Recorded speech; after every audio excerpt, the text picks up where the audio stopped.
ao nome do Senhor? Amém? Fica aberto aí a tua Bíblia. Vamos ler. 2 Samuel, capítulo 7. Eu falei, desculpa, minha irmã, 6:11. Só voltar mais um capítulo. 6:11. Amém? E ficou a arca do Senhor na casa de Obed-edom geteu 3 vezes, e o Senhor abençoou o abençoou e toda a sua casa. Vamos ler mais uma vez, e eu gostaria que você lesse comigo só o 11, tá? Vamos lá. 1, 2, 3.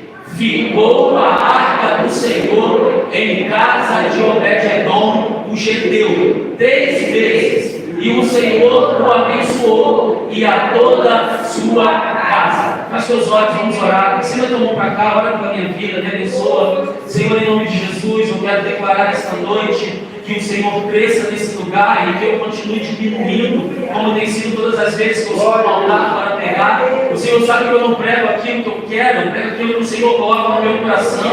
Eu sou, nesta noite, Deus, como João Batista, eu sou a voz do que clama no deserto. Eu não sou a voz que clama, eu sou a voz do que clama. É o Senhor que clama dentro de mim. Então, em nome de Jesus, usa a minha vida para esse povo aqui em São Lourenço, Senhor, de forma poderosa, e que possamos ouvir a Tua palavra, não só sermos ouvintes, mas também praticantes, porque quando nós praticamos, nós mudamos quem somos. E a Tua palavra diz, Pai, que é necessário não somente ouvir, mas praticar aquilo que ouviu. Por isso, Pai, eu quero declarar nesta noite que os ouvidos dos Teus filhos estão atentos à Tua voz, e a Tua palavra virá e mudará a nossa história, no nome de Jesus. Amém. Você que acredita nisso, dá uma salva de palmas ao Senhor, em nome de Jesus. Amém. Eu não poderia falar disso sem antes falar algo para você, que se encontra em 1 Samuel, não precisa abrir nem colocar ali para que ninguém perca a atenção lendo, mas preste atenção na palavra. Eu não posso deixar de falar com você antes de falar sobre a arca na casa de Obed-edom. Eu preciso falar com você sobre a história de Eli e seus filhos, né? Nós conhecemos a história de Eli, um sacerdote, né, que a Bíblia diz que por 3 vezes a Bíblia vai falar sobre Eli, e toda vez que vai falar sobre Eli, vai falar de um sacerdote que está sentado, de um sacerdote que não está mais ouvindo a voz de Deus, porque se ele ouvisse a voz de Deus, provavelmente Deus não precisava levantar um moço Samuel para que ouvisse na hora em que, na verdade, quem tinha que ouvir era Eli. A Bíblia vai falar sobre 2 filhos de Eli, Ofni e Finéias. A Bíblia vai chamar eles de filhos de Belial. Quem aqui sabe o que é filho de Belial? Levanta a mão e diz para mim o que é filho de Belial. Filho do capeta, filho do cão, filho do demônio. A Bíblia chama Ofni e Finéias de Belial, filhos do demônio. Aí, irmãos, eu poderia aqui pular, porque você entende muito bem, uma vez que a Bíblia descreve isso, nós conhecemos então o que Ofni e Finéias fazia. A Bíblia diz, irmãos, que os seus moços, com um garfo de 3 pontas, eles tiravam do que era sacrifício a Deus, o pedaço maior de carne, enfiavam na panela e trazia antes de ser oferecido para o Senhor. Como eles eram filhos de sacerdote e também eram sacerdote, eles faziam o que queriam. Mas deixa eu dizer uma coisa para você: o tempo pode até passar, mas o Deus que está assentado no céu, a Bíblia diz que os ouvidos dele não estão gravados, nem os seus olhos também não estão fechados, nem as suas mãos encolhidas. O mesmo Deus que abençoa é o mesmo Deus que derrama sobre a terra justiça. Eles tiravam da panela o que era para ser apresentado pelo Senhor. Isso foi irando no Senhor, isso foi trazendo ao coração de Deus uma ira, até que então Deus fica tão irado, porque além de eles fazerem isso, a Bíblia diz que eles se prostituíam na porta do templo. Com muitas mulheres eles se prostituíam. Deus estava enlouquecido, se assim eu posso dizer, com Ofni e Finéias. Então a Bíblia vai dizer em 1 Samuel 2,30 que Deus libera uma sentença, dizendo assim: eu disse para Eli que não faltaria no lugar de Eli alguém da sua descendência que ia continuar, mas hoje eu apago o que eu disse, e eu vou declarar que os 2 filhos morrerão mesmo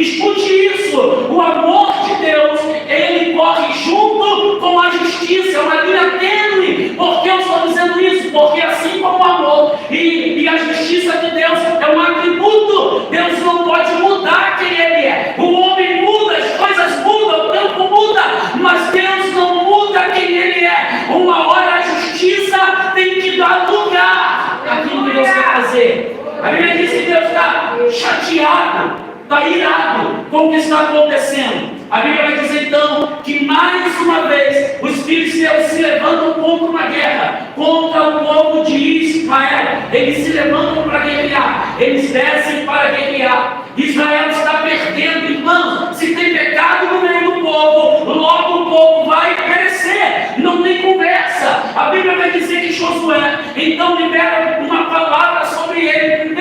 No primeiro capítulo de Josué, dizendo: Josué, o meu servo Moisés é morto. É você agora quem vai conduzir esse povo. Mas eu libero sobre você uma palavra: ninguém vai se suster diante de ti, por onde eu te enviar. Ninguém vai se suster diante de ti. Eu serei contigo e não te deixarei, e também não te desampararei. Mas a Bíblia diz que Josué perde uma batalha.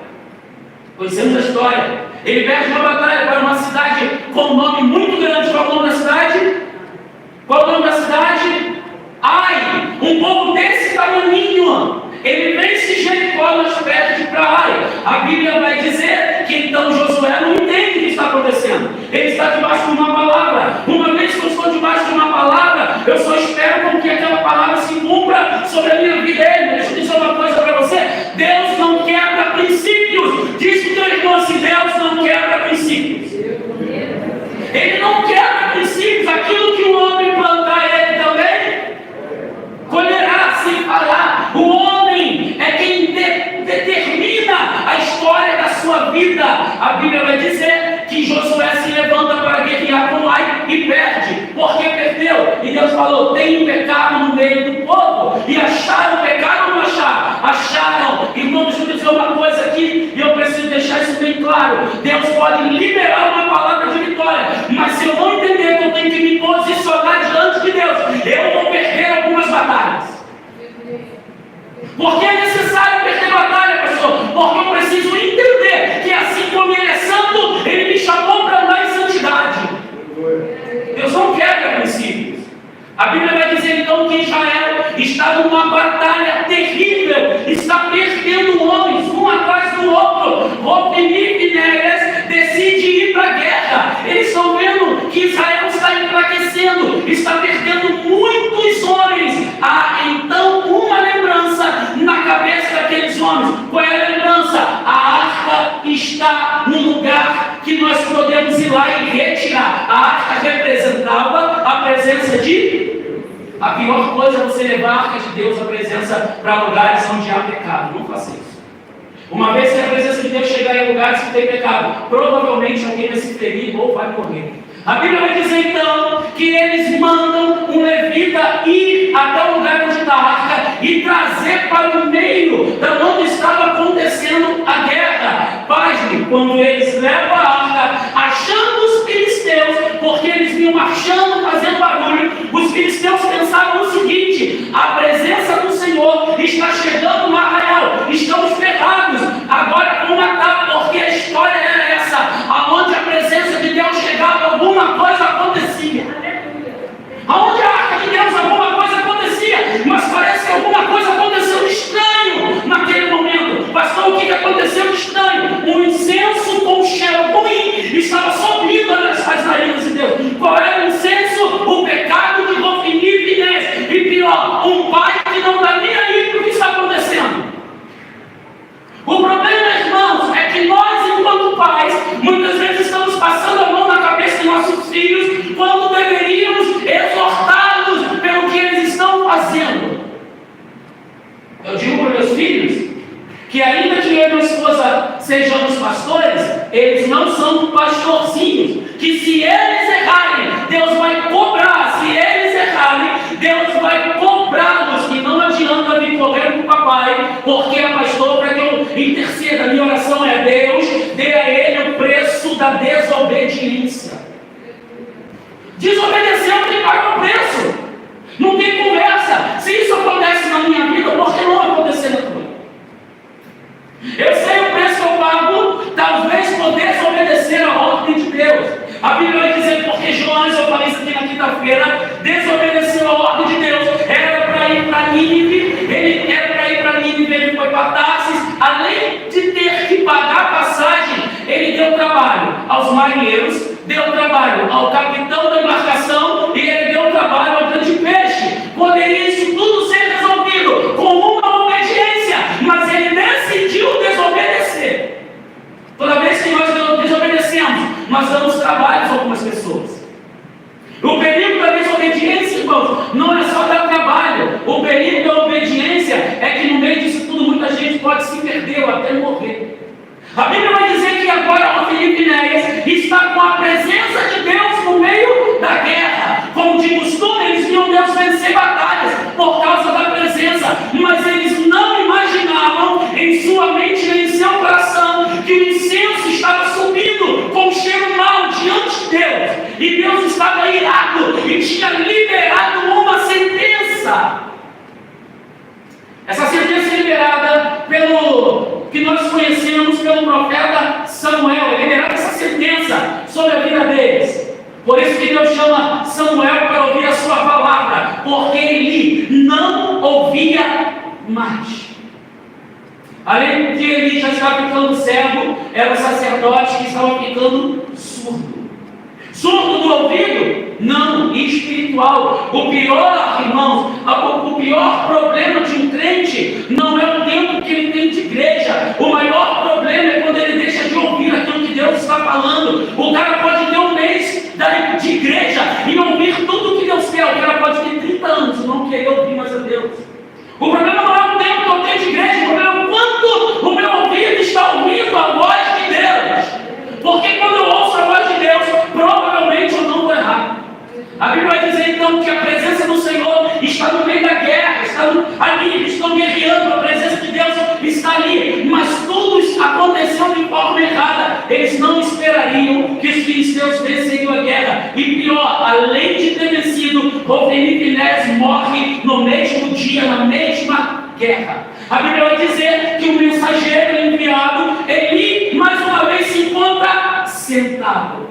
Pensa num sacerdote que está sentado no meio da guerra. Porque independente do povo estar guerreando, o sacerdote deveria estar dentro do templo orando. A Bíblia diz que ele estava sentado. Ah, pastor, ele é velho, o problema é dele. Irmãos, eu conheço um senhor lá no Rio de Janeiro. Na verdade, eu conheci no Rio de Janeiro, que ele é de fora. O nome dele é Danduque, ele tem 89 anos. Sabe o que ele declarou? Enquanto eu estiver vivo, eu vou queimar.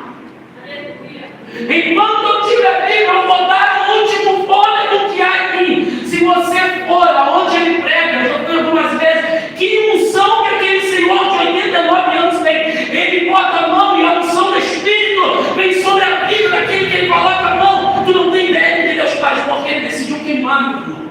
Ele decidiu queimar. Ah, mas ele é velho, não importa. Quando você entende que é Deus, por mais que você tenha 1 milhão de anos de igreja, você não pode deixar a religiosidade tomar conta da tua vida. Não pode, porque se ela tomar conta, ela vai te matar. Há quem diga que é mais fácil um prostituto se converter do que um religioso. Porque o religioso, ele está achando que ele está certo no que ele está fazendo, ao contrário do que é um prostituto. Ele sabe que ele precisa mudar, então é mais fácil a palavra de Deus visitar um homem sem qualificação do que visitar alguém que está dentro da igreja de forma religiosa. Pastor, quem entra dentro da igreja de forma religiosa? Aquele que vem no culto todos os dias, mas não pratica a palavra. Ele vem na segunda, na terça, na quarta, na quinta, na sexta, no sábado, no domingo, o pastor chega, ele está na porta, o pastor sai, ele está na porta, mas ele não pratica a palavra. O problema da igreja hoje, irmãos, não é o quanto nós ouvimos, mas é o quanto nós praticamos. Você pode ficar em casa que você vai ouvir a palavra em casa. Você liga o rádio, palavra. Você liga a televisão, palavra. Você está dentro do carro, palavra. Você vai para a internet, palavra. Tu liga o teu telefone, palavra. Tu chega em algum lugar, alguém está pregando a palavra. O problema não é o quanto ouvimos, é o quanto praticamos. Ele disse que meu povo falta de conhecimento. É conhecer e prosseguir em conhecer, como diz o profeta Oséias. Vamos voltar para cá. Hofni e Finéias morrem. Há alguém que vai levar uma resposta para Eli. Eli está sentado. A Bíblia diz que seus olhos já estão enegrecidos, está cego, ele está sentado. E a sua nora está grávida. A Bíblia vai dizer então que ele chega para Eli, alguém que chega para Eli e diz: Eli, o corpo meu deu ruim, Israel perdeu a guerra, a arca do Senhor foi roubada, e pior, os seus filhos, Hofni e Finéias. Agora uma pergunta: era alguma coisa que ele já não tinha ouvido que ia acontecer? Ele não viu por internet do profeta que os seus filhos morreriam no mesmo dia. A Bíblia diz que ao escutar isso, ele cai para trás, quebra o pescoço e morre. Agora a arca está na mão dos filisteus. A Bíblia vai dizer que agora a arca na mão dos filisteus. Os filisteus vão colocar a arca no templo de Dagom. Lembra disso? A Bíblia vai dizer que eles vão depositar a arca no templo de Dagom. No primeiro dia essa arca é colocada lá. Quando aqueles homens filisteus vão até o templo de Dagom, Dagom está caído, a estátua está caída. Os homens não entenderam, olharam para o templo, pensaram: está sol, não está ventando, não aconteceu nada, como que essa estátua caiu? Irmãos, não tem quem fique de pé quando a presença do Senhor chega. A Bíblia vai dizer que a estátua cai. Levantaram como se nada estivesse acontecendo, colocaram no lugar. Penso que Deus olha do céu e diz assim: vocês não estão entendendo? Então espera amanhã. A Bíblia vai dizer que no outro dia a estátua já não está somente caída, está sem pescoço. Há alguém que lê na Bíblia que ela também está sem as mãos, mas o texto não diz isso. O texto diz que a estátua está sem as palmas das mãos. Mas o que você quer dizer com isso? Provavelmente ela caiu com as mãos para o chão, e aonde o Senhor está, fogo, porque a Bíblia diz que os seus pés são como um latão reluzente. E deixa eu dizer uma coisa para você: só tem uma forma do latão ficar reluzente, quando ele vai para o fogo.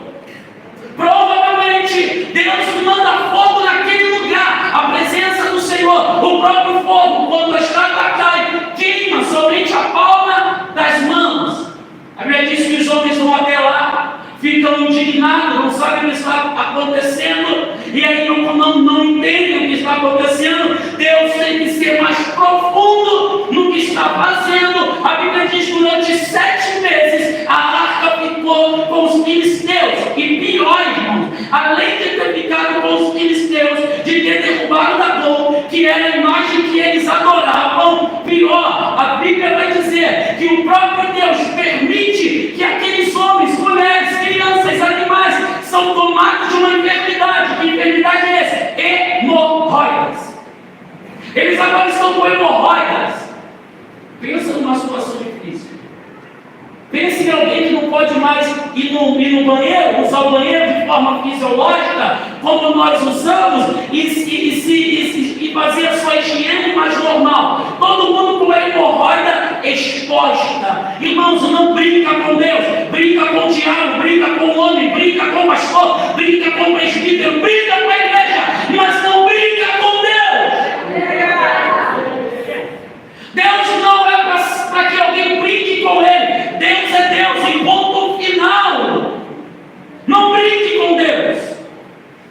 A Bíblia vai dizer que aqueles homens se reúnem, e vão se reunir com alguns sábios e alguns videntes para dar um destino à arca, porque eles entenderam que era a arca que estava trazendo o problema dentro do povo filisteu. A Bíblia vai nos garantir que aquela arca passou por 5 cidades, só eram 5 governos: Asdod, Ecrom, Gaza e uns outros povos, eram 5. Me fala de memória agora todos eles, que a minha cola está aqui.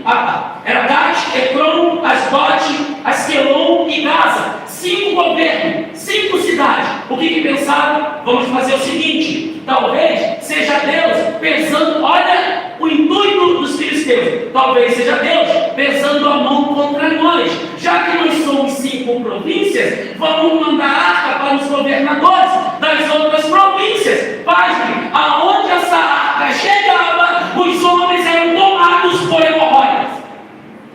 Porque Deus não tem história, irmão. O lugar de Deus não é andando no meio de lugares que não é para estar. A presença de Deus tem que estar no lugar que nós declaramos que Ele está. Aonde está a presença de Deus hoje? Aonde o céu se encontra com a terra? Somente em mim e você. A presença de Deus não está em outro lugar que não seja dentro de mim e dentro de você. É por isso que o apóstolo Paulo vai declarar: nós somos vasos de barro, mas dentro de nós há uma excelência, a glória de Deus está dentro de nós. Deus poderia tabernacular em qualquer lugar, tomar um tabernáculo em qualquer lugar, mas Ele decidiu tabernacular dentro de mim e de você. Pensa num Deus que nos amou de tal maneira que Ele decidiu tabernacular dentro de mim e você. Você sabia que eu e você, nós tínhamos prazo de validade? Quem sabia disso? Levante a mão. Se não sabia, eu vou te ensinar. Nós tínhamos prazo de validade. João 3,16. O que diz João 3,16? Porque Deus amou de tal que deu seu Filho unigênito para que todo aquele que nele crê não pereça. Irmãos, tudo perece, menos eu e você. Nós tínhamos data de validade. Isso não é coisa de homem, não. Isso é coisa de mulher. Mulher vai ao mercado, se vai pegar uma lata de milho, olha a validade. Se vai pegar um leite, olha a validade. Se vai pegar qualquer coisa, olha a validade. Vamos sair botando dentro do carrinho, que está com problema. Porque diz assim: comprou uma coisa vencida. Mas isso não é coisa para homem, é coisa de mulher. Mulher que é cuidadosa com o que está vencendo ou não. Deixa eu dizer uma coisa: nós tínhamos prazo de validade. Nós tínhamos data. Pastor, você está dizendo que se nós não, melhor, se Jesus não tivesse vindo, o nosso prazo de validade era a morte e morte eterna. A Bíblia diz que Ele morre e ressuscita, manda um anjo fazer um carimbo. Que carimbo é esse? Está escrito assim: não tem mais data indeterminada, não tem mais prazo de validade. E carimbo é todo aquele que entrega a vida para Jesus e o reconhece como Senhor e Salvador. Nós não temos mais data de validade. Por isso que a Bíblia diz que ainda que morra, viverá. Não há mais prazo de validade sobre a minha vida e sobre a tua vida. Deus riscou esse prazo de validade da nossa vida. A Bíblia vai dizer agora, e nós vamos voltar para cá, que esses homens de todas essas províncias e governos que eu mencionei aqui, os 5 vão ser acometidos também por hemorroidas. E aí vai chegar alguém sábio, porque sempre tem alguém sábio, irmãos. Não adianta, sempre tem alguém para nos exortar, sempre tem alguém para nos ensinar. O que nós precisamos é ficar atento à voz do Espírito Santo. Lembra que o próprio Espírito Santo falava com João na ilha de Patmos e mandava ele escrever as 7 igrejas? Quem tem ouvido, ouça o que o Espírito diz. Quem tem ouvido, ouça o que o Espírito diz. Você crê que Deus está falando nessa noite? Você crê?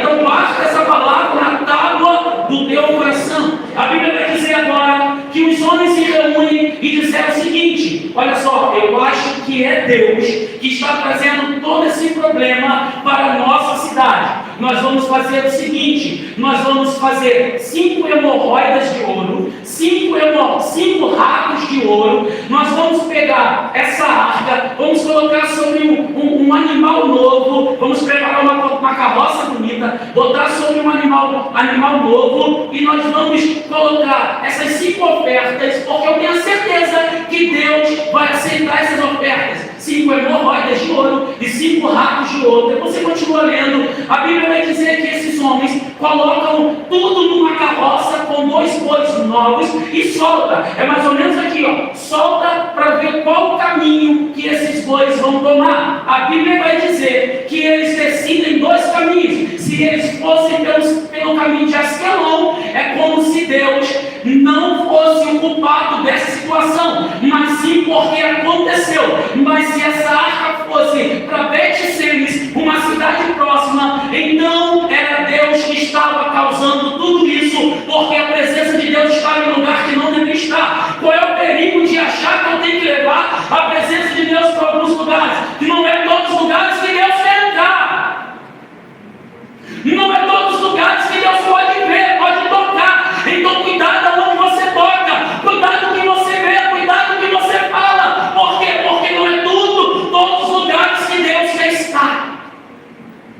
sabe que se ele for, alguém vai sofrer o dano. Irmãos, santidade não se mistura com pecado. A Bíblia vai dizer então que esse animal, guiado por quem? Por ninguém, pelo próprio Deus, é conduzido a Betsemes. A Bíblia vai dizer que havia alguns homens trabalhando na lavoura, e como eles trabalhavam, eles viram a arca vindo, e eles disseram: uau! Não era o povo das províncias, era o povo que estava voltado para Deus, era o povo de Deus. Eles disseram: uau, a arca do Senhor, o que ela está fazendo aqui? Fizeram tudo certo, tudo melhor, quase tudo. 99% do que deveriam fazer, fizeram, 1% errado. A Bíblia vai dizer que eles pegam aquelas hemorroidas de ouro, eles pegam os rabos de ouro, colocam do lado, mandam os levitas virem, tiraram a arca de cima do carro, com muito cuidado colocaram no chão. Ai, irmãos, mas sempre tem alguém curioso no meio